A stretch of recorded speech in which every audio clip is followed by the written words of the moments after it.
For centuries, alchemists dreamed of turning lead into gold. In 2025, they finally did it. Using the world's most powerful particle accelerator, scientists at CERN forced lead atoms to collide at near light speed. The incredible energy from these collisions knocked three protons out of the lead nuclei, transforming them into gold. But there was a catch.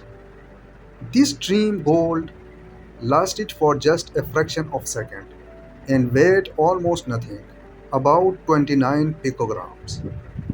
So, no one got rich.